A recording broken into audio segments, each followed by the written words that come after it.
Hello YouTube, welcome to my channel. My name is Robert, and today, still continuing my month of Roman history.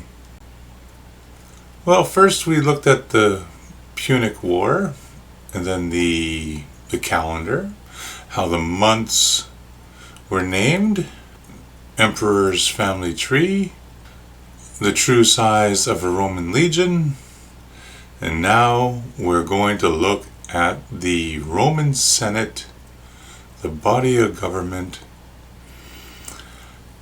during the Republic. So this is before the emperors. And before we get into this, if you'd like to support my channel, please consider subscribing. It doesn't cost you anything. It's 100% free, and it really does helps my channel out. Hit the post notification bell, and when I drop new content, you'll be notified. Give the video a thumbs up, and feel free to leave a comment. Okay, the Roman Senate during the Republic. Here we go. Today, let's talk about the Roman Senate, how it operated, and some of its rules and procedures. It's easy when talking about the Roman Senate to think about modern legislatures, but a lot of things make the two dissimilar. For starters, membership in the Senate was for life, and yet members were enrolled at the beginning of their political careers. Entry into the Senate was not an end goal, but rather a first step.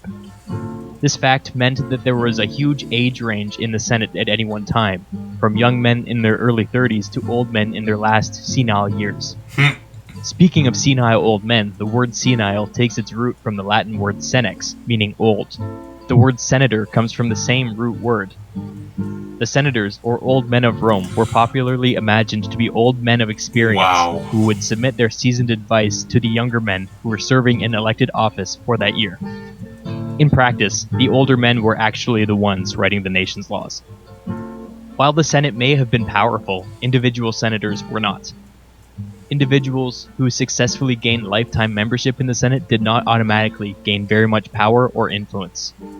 The Senate maintained a strictly hierarchical power structure, which curbed the ability of untested men to exert political influence. The serving consuls had the opportunity to speak first, followed by the ex-consuls, starting by those who served last year, then 2 years ago, then 3, and so on. Next came the praetors, followed by the ex-praetors in a similar descending order based on year served, and so on.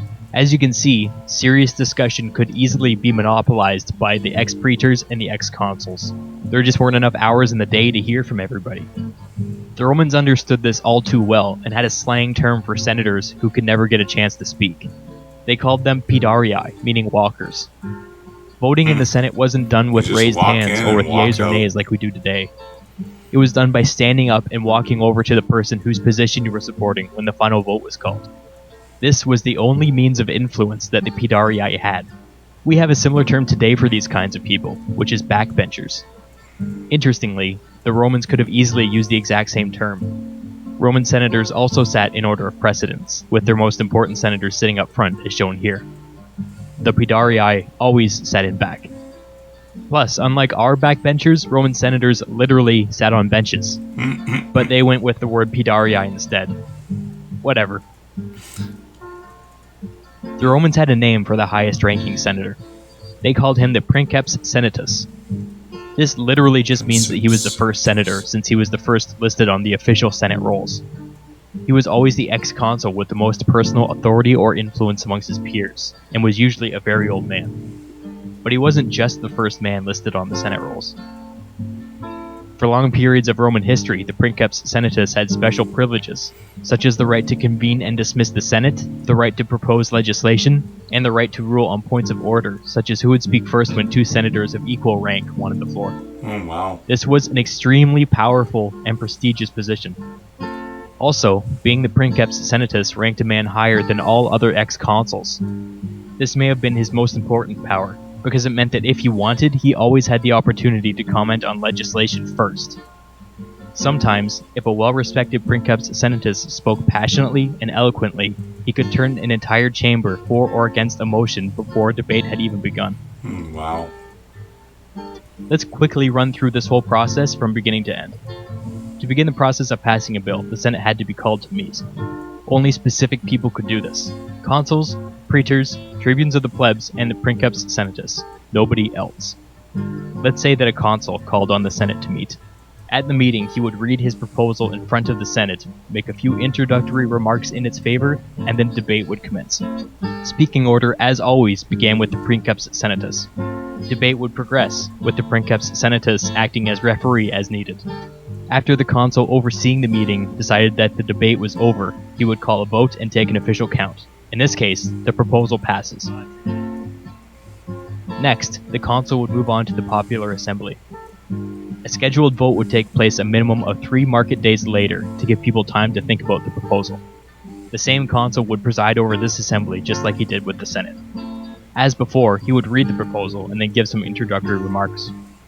Now, he was allowed to invite people of his choosing up to make speeches in support of his proposal. At the consul's discretion, a vote would be called.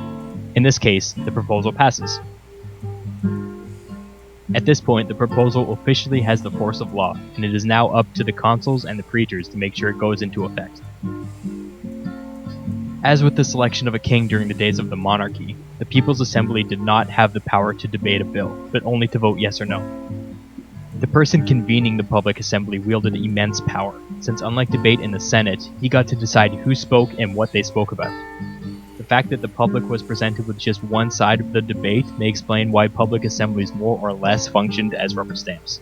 There's also some evidence that suggests that votes to approve Senate proposals were actually very weakly attended, and that proponents of the bill could easily stuff the crowd full of supporters and allies.